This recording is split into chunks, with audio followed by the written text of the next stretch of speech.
Packing efficiency की अगर हम बात करें तो हमने सिंपल क्यूबिक यूनिट सेल की पैकिंग एफिशिएंसी कैलकुलेट कर ली थी।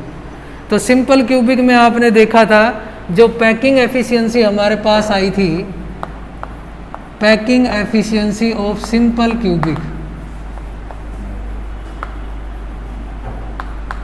वो आई थी हमारे पास बच्चों 52.4%।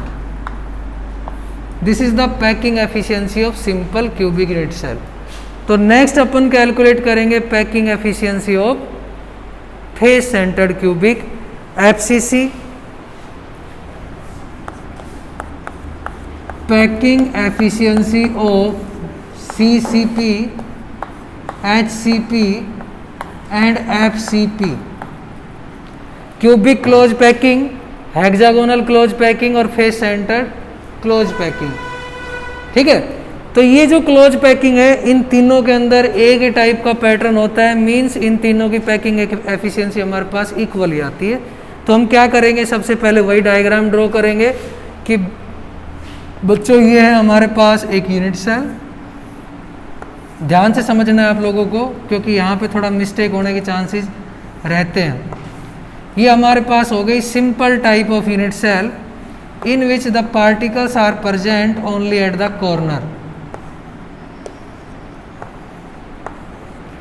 लेकिन हम बात कर रहे हैं फेस सेंटर्ड सिचुएशन। तो फेस सेंटर्ड में अब मान लीजिए एक एटम हमारे पास फेस के सेंटर पे है। ठीक है भाई, फेस के सेंटर पे एक एटम है। मैं हर जगह पे एटम नहीं रखूंगा क्योंकि डायग्राम जो है वो डिस्टर्ब हो जाएगा।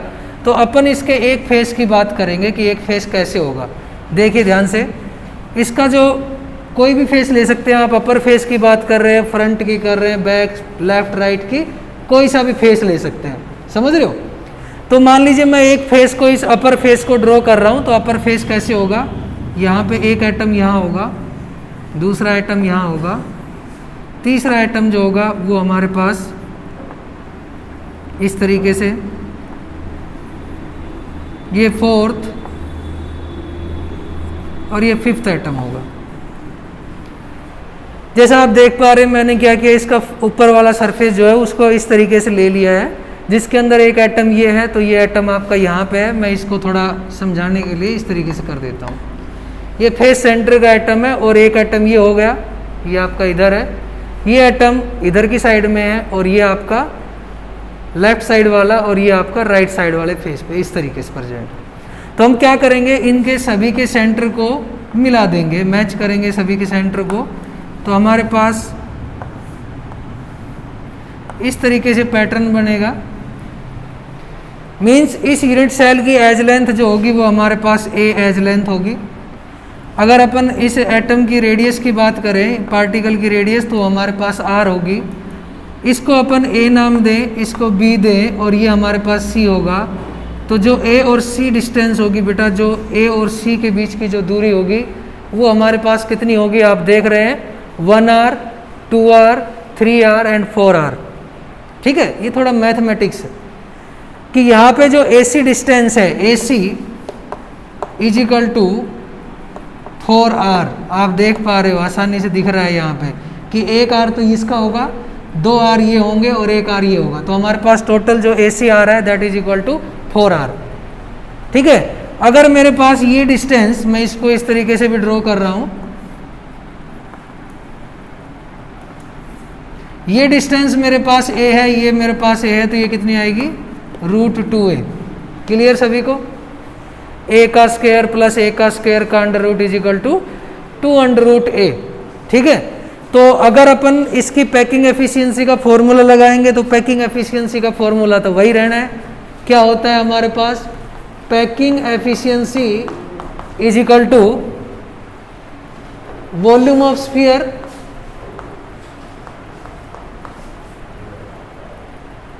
इनटू में number of sphere in unit cell into में 100 और divide by volume of cube.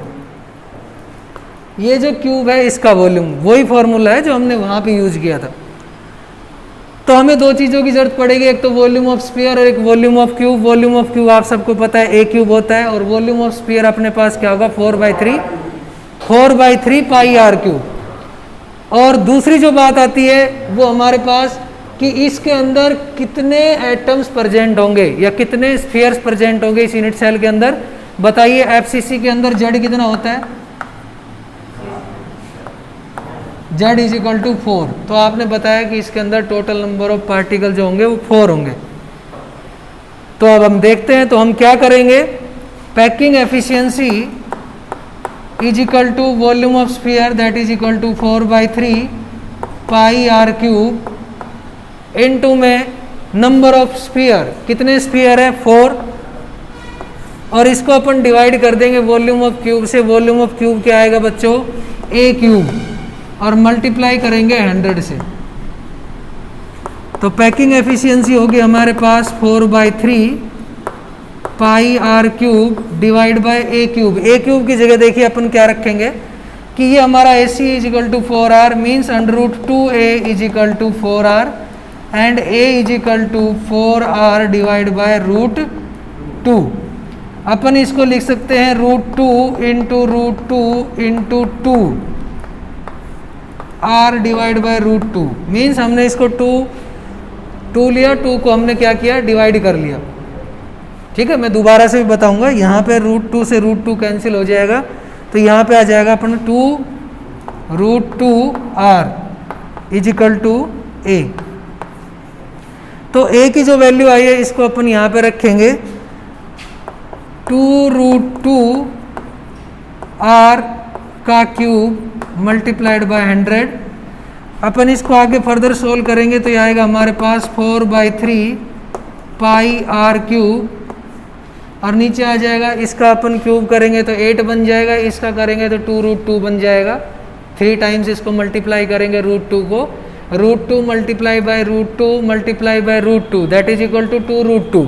तो ये हो जाएगा हमारे पास 3 इंटू में इसका बना 8, 8 2 जा 16 R क्यूब मल्टीप्लाइड बाय 100।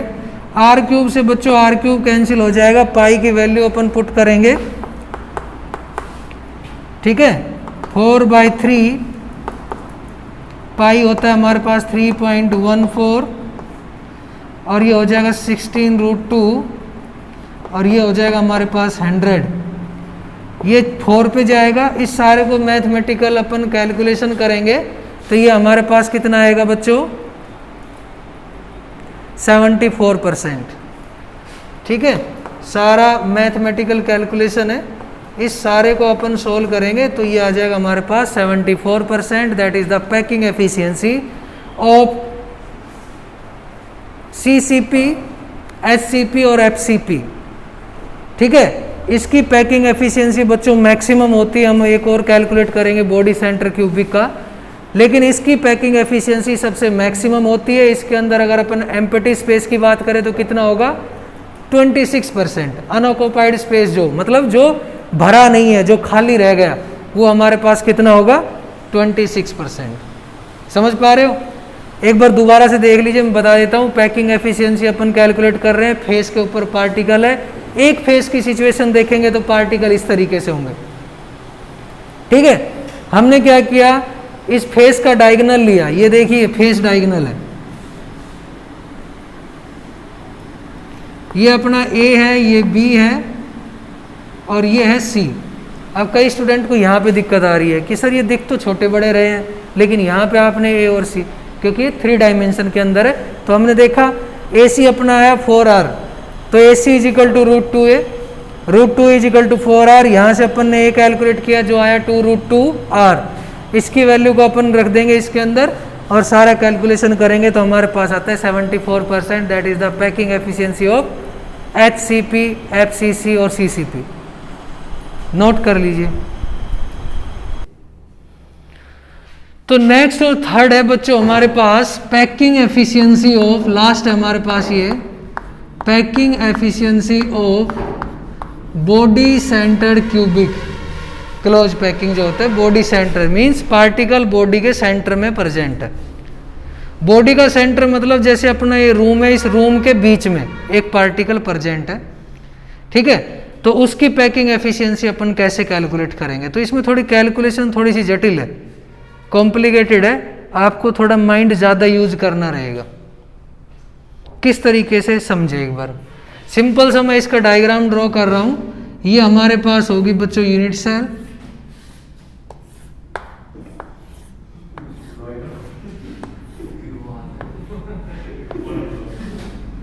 और यूनिट सेल के अंदर जो पार्टिकल है वो आपके कॉर्नर पे तो है ही। कॉर्नर के अलावा एक पार्टिकल आपका बॉडी के सेंटर में है, ठीक है। ये बॉडी का सेंटर हमने कहीं ड्रॉ किया और ये लिया। अब इसमें सिचुएशन क्या है, इसमें आप समझें कि बॉडी के सेंटर में जो पार्टिकल है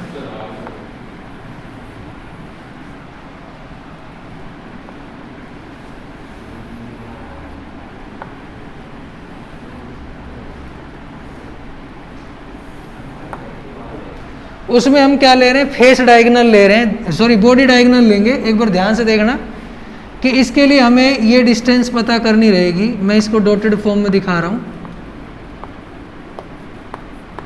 ये डिस्टेंस कहाँ है कि इस यूनिट सेल के अपर सरफेस के अपर एटम, ये दो सरफेस होते हैं बच्चों, ये ऊपर वाले सरफेस का ये पार्टिकल और नीचे वाले सरफेस का ये पार्टिकल, इन दोनों के बीच का जो डायगोनल होता है उसका अपन बोलते हैं बॉडी डायगोनल। देखिए कैसे कि हमारा रूम है, इस रूम में अपन स्टार्ट करें इस कॉर्नर से और उस कॉर्नर पे जाएं तो इसको अपन बोलेंगे बॉडी डायगोनल।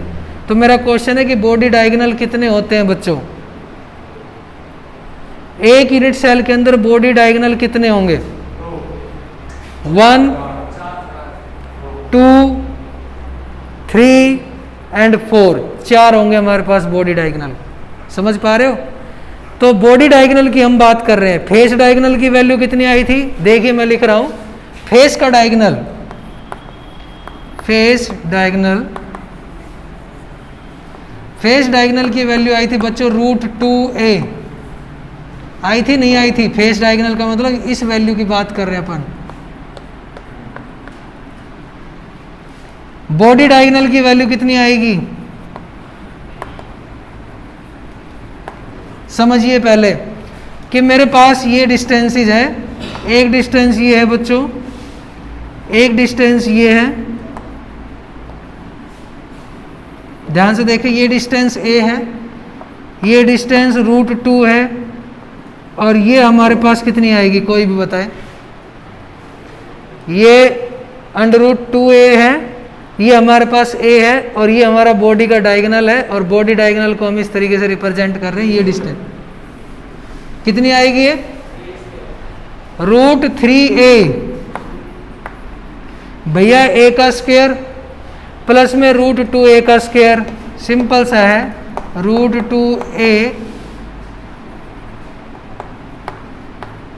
का स्क्वायर इज इक्वल टू आपका जो भी आप इसको AC मान लीजिए, तो ये आपका AC आता है। ये AC पहले वाले AC से अलग है। ये होगा हमारे पास a² प्लस में ये क्या हो जाएगा 2a² is equal to AC। तो एक पूरा क्या आ गया 3a² is equal to AC, और AC अपन कैलकुलेट करेंगे तो क्या आएगा √3a, √3a। a जो होगा वो हमारे बाहर है, हाँ AC² आएगा यहाँ, और ये AC आ जाएगा √3a। तो √3a जो वैल्यू आ रही है बच्चों यहाँ पे, वो हमारी किसके बराबर होगी? पहले समझे कि बच्चों जो स्फीयर इसके अंदर रखा हुआ है, बीच में जो रखा हुआ है ना गोला, वो गोला क्या करता है, उस सरफेस से और नीचे वाले सरफेस पे जो पार्टिकल है उनको टच कर रहा है, मीन्स ये स्फीयर हो गया। बॉडी के डायगोनल पे इधर जो है उसके भी वो अटैच है और इधर भी अटैच है, मतलब वो ऐसे नहीं है कि बीच में ये होगा फिर खाली जगह है फिर वो है, ऐसा नहीं है, वो एक दूसरे के क्लोज है। तो यहाँ पे आप देखेंगे कि बॉडी डायगोनल के अंदर हमारी जो वैल्यू आई है √3a आई है, और हमारा √3a किसके बराबर होगा बच्चों? √3a is equal to r, 2r ये होंगे और एक r ये होगा, तो ये आ जाएगा हमारे पास 4r। तो इधर अपन a कैलकुलेट करेंगे तो 4/√3 r के इक्वल आएगा। पैकिंग एफिशिएंसी का फॉर्मूला वही, packing efficiency is equal to किसके बराबर होती है 4/3 पाई आर क्यूब, ठीक है, इनटू में नंबर ऑफ एटम्स कितने आते हैं बॉडी सेंटर क्यूबिक के अंदर 2, तो हमारे पास 2 होगा। इसको अपन डिवाइड कर देंगे किससे आर क्यूब से, sorry A cube. A cube का मतलब आपने लिया 4 का क्यूब और आर का क्यूब, और ये √3 है, इसको मैं ऊपर ले जाता हूँ क्योंकि वो नीचे आएगा तो ऊपर जाएगा। √3 का क्यूब, ठीक है ना, वो नीचे था, इसके नीचे था बच्चों 4/3 4/√3 आर का क्यूब था, मैं उसको ऑलरेडी ऊपर ले गया। और इसको मल्टीप्लाई कर देंगे किससे 100 से। तो इसको फर्दर अपन सोल्व करेंगे तो आएगा 4/3 पाई आर क्यूब, नीचे हो जाएगा 4 चौक 16 चौको 64 64 आर क्यूब, मल्टीप्लिकेशन में आएगा 2 इनटू में 3√3, 3 बार मल्टीप्लाई करेंगे √3 को तो क्या हो जाएगा 3√3, और यहाँ पे आपका आएगा 100, ठीक है। वही आर क्यूब से आर क्यूब क्या होगा कैंसिल होगा, वैल्यू रखेंगे आप पाई की, सारे कैलकुलेशन करेंगे तो आपके पास वैल्यू आएगी बच्चों 68%। That is the packing efficiency of body centre cubic close pack. तो हमने तीनों टाइप की सिंपल क्यूबिक की सिंपल क्यूबिक के अंदर 52.4% आया था। एफसीपी की फेस सेंटर्ड के अंदर किया, एचसीपी या सीसीपी जिसको अपन बोलते हैं, उसके अंदर 74% आया। थर्ड हमारे पास है बॉडी सेंटर क्यूबिक। इसके लिए हमें थोड़ा सा ध्यान डायगोनल का रखना है कि बॉडी डायगोनल की वैल्यू क्या होगी। डायग्राम में कंफ्यूज होते हैं, लेकिन आप एक छोटा सा डायग्राम यहाँ पे ड्रॉ करेंगे, आप देख रहे हैं कि सर एक फेस की वैल्यू तो √2a है और एक की हमारे पास a है, तो ये हमारे पास √3a आएगा, और इसके पार्टिकल जो होते हैं एक दूसरे के पास पास होते हैं, तो हमने इसको कैलकुलेट किया तो हमारा AC जो है √3a के इक्वल आया। तो √3a के अकॉर्डिंग अपन क्या करेंगे, इसकी सारी कैलकुलेशन करेंगे। √3a जो होगा वो हमारा 4r के इक्वल होगा। आगे मैथमेटिक्स, ठीक है, इसको नोट करें।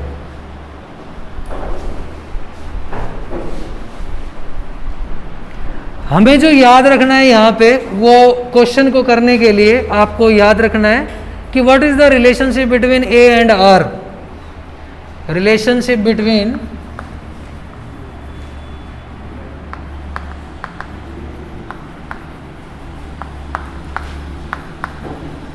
A and R. A is the edge length and R is the radius of atom या radius of sphere, radius of particle जो उसमें है। सिंपल क्यूबिक के अंदर आपने देखा कि A is equal to 2R था, किसमें सिंपल क्यूबिक में, ये आपको याद रहना चाहिए। तो यहाँ से अगर अपन R देखें तो R हमारा कितना आएगा A/2, ये याद रहना चाहिए। दूसरी हमने बात की थी HCP और CCP और FCC, उसके अंदर आपका जो A आया था वो किसके बराबर आया था, देखिए हमारे पास आया था √2a is equal to 4R, और A की अगर अपन बात करें तो A आया था हमारा, अगर R की करेंगे बच्चों तो R is equal to √2a divide by 4, ठीक है। इसको और सिंपल तरीके से करें तो हम इसको ऐसे लिख सकते हैं R is equal to a/2√2। कोई दिक्कत भाई, कैंसिल ही हुआ है, इसको हमने 2√2, इसको 4 को हमने फर्दर ब्रेक कर दिया किसके अंदर, √2 इंटू 2, तो √2 से √2 कैंसिल हो गया तो 2 ये आ गया। तो ये चीज़ आपको याद रखनी है। अगर अपन थर्ड की बात करें जो अभी अभी हमने किया था BCC बॉडी सेंटर क्यूबिक के अंदर, तो वहाँ पे हमारा √3a is equal to 4R आया था। तो यहाँ से अगर अपन R कैलकुलेट करेंगे बच्चों तो R आ जाएगा हमारे पास √3/4a।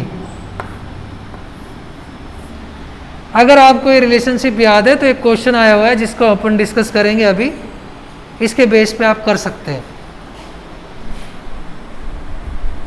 देखो इधर कि यहाँ पे जो अरेंजमेंट दिया गया है इस क्वेश्चन के अंदर कि silver crystallises in face centre cubic unit cell और we can say face centre cubic close packing, उसकी हर एक लेंथ जो है एज लेंथ वो हमारे पास 409 पिकोमीटर है। हमसे कह रहा है calculate the radius of AG atom, silver का जो एटम उसमें फिक्स है उसकी रेडियस कितनी है, और वो कह रहा है ब्रैकेट के अंदर दिया गया एज्यूम दैट द सेंटर जो face atom is attach to the 4 other atoms. हमने थोड़ी देर पहले ड्रॉ भी किया था कि ये है, ये इस तरीके से अटैच है। एज लेंथ कितनी है इसकी आपको दी गई है। तो यहाँ पे आपके पास जो सिचुएशन है वो कौन सी है, FCC मीन्स सेकेंड कंडीशन है अपने पास FCC। तो इसके अंदर क्या होगा, root 2a is equal to 4r। हमसे क्या पूछ रहा है, बॉडी सेंटर क्यूबिक दिया गया, FCC है। अरे फेस सेंटर 2009 और 2010 में CBSE में आया हुआ है ये क्वेश्चन। ऐसा कोई भी क्वेश्चन आए भाई ये 3 पॉइंट याद होने चाहिए। याद का मतलब भी माइंड में होना चाहिए कि a is equal to 2r, root 2a is equal to 4r, root 3 is equal to 4r। तो हमने देखा यहाँ पर अब अपन से क्या पूछ रहा है कि बताओ r कितना होगा, तो r इज इक्वल टू √2 और a आपके पास एज लेंथ कितनी चाहिए 409 पिकोमीटर, और ये आपका आ जाएगा इसके नीचे। सोल्व करेंगे तो एग्जैक्ट जो आंसर आएगा आपका वो आएगा 144.6 पिकोमीटर। ठीक है, ऐसे और भी NCERT के अंदर 1-2 क्वेश्चन जो प्रीवियस ईयर्स में आए हुए वहां पे मिल जाएंगे।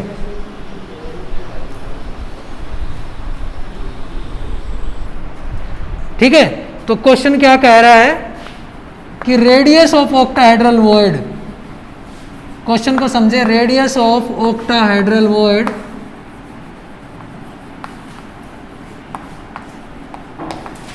Is equal to small r. NCERT का क्वेश्चन, स्टैंडर्ड क्वेश्चन है, एज इट इज आता है एग्जाम में।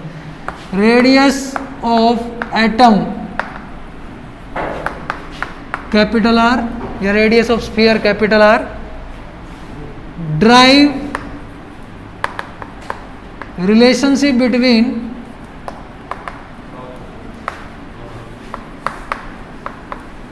Capital R and small r, इन दोनों में क्या रिलेशनशिप होगा। तो ये ऑक्टाहेड्रल वॉइड,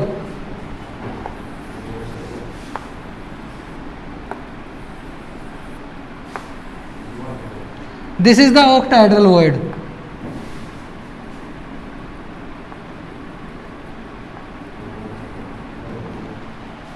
ठीक है बच्चों, ये हमारे पास ऑक्टाहेड्रल वॉइड है। ये एक पॉइंट ले लिया इसका सेंटर, ये एक का सेंटर होगा और ये हमारे पास इसका सेंटर। तो अपन क्या करते हैं, ऐसे करते हैं, ये ले लिया एक पार्ट और एक हमारे पास इधर और एक डिस्टेंस होगी ये। सपोज मैं इसको नाम देता हूँ A, इसको नाम देता हूँ B और ये है मेरे पास C। तो आपको दिखाई दे रहा है ABC is right angle triangle. Right angle triangle हमारे पास, जिसके अंदर AB का स्क्वायर इक्वल होगा किसके, AC के स्क्वायर प्लस में BC का स्क्वायर। क्लियर भाई, ये राइट एंगल ट्राइंगल है जिसमें A एज लेंथ ये है, AB है और ये हमारे पास √2 है। तो यहाँ पे अपन क्या कर सकते हैं, AB का square is equal to AC का स्क्वायर प्लस में BC का स्क्वायर। हम रिलेशनशिप बना रहे हैं, ये R है, ये हमारे पास कैपिटल R है, ये कैपिटल R होगा बच्चों, ये कैपिटल R होगा, और यहाँ से छोटी सी डिस्टेंस जो होगी ये क्या है हमारे पास स्मॉल r। जैसा कि क्वेश्चन में दिया गया है कि रेडियस ऑफ ऑक्टाहेड्रल वॉइड, ये जो रेडियस है ये हमारे पास स्मॉल r है, और जो ये बड़ा स्फीयर है एटम जो है इसकी रेडियस कैपिटल R है। तो अपन यहाँ पर रख सकते हैं AB is equal to R plus R is equal to 2r square. ठीक है बच्चों, ये डिस्टेंस कितनी है 2r स्क्वायर, और ये कितनी है r प्लस में छोटा r का स्क्वायर प्लस में r प्लस में छोटा r का स्क्वायर स्मॉल r स्क्वायर। ठीक है, इसको अपन सोल्व करेंगे तो क्या हो जाएगा 4r square is equal to, ये हमारे पास कितना हो जाएगा r प्लस स्मॉल r का स्क्वायर प्लस में r प्लस स्मॉल r का स्क्वायर। इसको अपन लिख सकते हैं 2r प्लस में स्मॉल r का स्क्वायर, लिख सकते हैं ना, दो हो गए, एक ये एक ये। तो हम क्या करेंगे, इसको इधर ले आएंगे तो ये हमारे पास हो जाएगा बच्चों 2r², इसके डिवाइड में आएगा तो ये होगा 2r² is equal to r plus में स्मॉल r का स्क्वायर। दोनों साइड में स्क्वायर है, स्क्वायर से स्क्वायर क्या हो जाएगा, कैंसिल होगा। किस तरीके से, दोनों साइड में अपन अंडर रूट लेंगे तो ये हो जाएगा √2r, स्क्वायर तो कैंसिल हो चुका है, इसका भी हो चुका, तो ये हमारे पास हो जाएगा r प्लस में स्मॉल r। ठीक है बच्चों, अपन क्या करते हैं, इस r को ले जाते हैं इधर, डिवाइड में हो जाएगा तो क्या आएगा √2 is equal to r/r plus में छोटा r डिवाइड बाय बड़ा r। समझ पा रहे हो, ये r जो है मैं इसको इधर ले गया, इधर ले जाएंगे तो r के नीचे आ जाएगा r, ये रह जाएगा √2 की वैल्यू क्या होती है 1.414। इसको करेंगे तो ये कितना आ जाएगा बच्चों 1, और ये होगा हमारा r divide by capital R। इसको अपन इधर ले आएंगे तो ये हो जाएगा 1.414 minus 1 is equal to r/r, तो ये आ जाएगा 0.414 इज इक्वल टू r/r। तो अगर अपन छोटे r की बात करें तो ये इधर आ जाएगा 0.414 इंटू में capital R is equal to small r। दोबारा से देखें फिर नोट करना, हम यहाँ पे स्मॉल r और कैपिटल R के बीच में क्या रिलेशनशिप है चेक कर रहे हैं। हमने क्या किया, यहाँ पे AB का स्क्वायर लिया, AB का स्क्वायर 2r² हो गया, क्योंकि ये हमारा r है, ये r है, तो 2r का स्क्वायर। ठीक है, AC अपन बात करेंगे तो r प्लस में स्मॉल r का स्क्वायर, ये अगर बात करेंगे तो r प्लस स्मॉल r का स्क्वायर, ये कितने हो गए, 1 और 1 2। इस 2 को मैं इधर ले आया तो ये डिवाइड करेंगे तो क्या हो गया 2r²। इधर मेरा क्या है r प्लस में r का स्क्वायर, दोनों साइड में स्क्वायर है, दोनों साइड अंडर रूट ले ले, अंडर रूट लिया तो 2 का तो अंडर रूट हो गया 2, r का करेंगे तो ऊपर का स्क्वायर हट जाएगा उसका, इसका अंडर रूट लेंगे तो ये अपना इसके स्क्वायर हट जाएगा, हट गया भाई। अब हम क्या कर रहे हैं, इस r को ले गए इधर लेके जाएंगे तो क्या होगा, r इसके नीचे भी जाएगा और इसके नीचे भी जाएगा। कई बायोलॉजी वाले स्टूडेंट यहाँ पे कंफ्यूज हो जाते हैं, क्या करेंगे, इसके नीचे ले जाके बैठा दिया, इधर नहीं लेके गए। ये r इसके मल्टीप्लिकेशन है, मतलब ये इधर जाके दोनों के नीचे आएगा, इसके नीचे भी आया और इसके नीचे भी हो गया 1। अब √2 की वैल्यू होती है हमारे पास 1.414, तो 1.414 माइनस में 1 इज इक्वल टू r/r। तो अपन एक 1.414 में से 1 माइनस करेंगे तो क्या आएगा 0.414, और r इधर आके मल्टीप्लिकेशन में आ जाएगा। तो हमारे पास फाइनल जो रिजल्ट आएगा कि छोटा r मीन्स छोटे वाला r जो है वो हमारे पास बड़े r का 0.414 गुना है। समझ गए, इतना उससे छोटा है, तो ये आपको दिखाई दे रहा है। तो नेक्स्ट अपन बात करेंगे डिफेक्ट्स, बहुत इंपॉर्टेंट है, क्वेश्चन आता ही यहाँ से, तो फिर भी चांसेस कम है, छोटा ही आए, वहाँ से क्वेश्चन आने के चांसेस ज़्यादा है, तो वो अपन करेंगे नेक्स्ट क्लास में।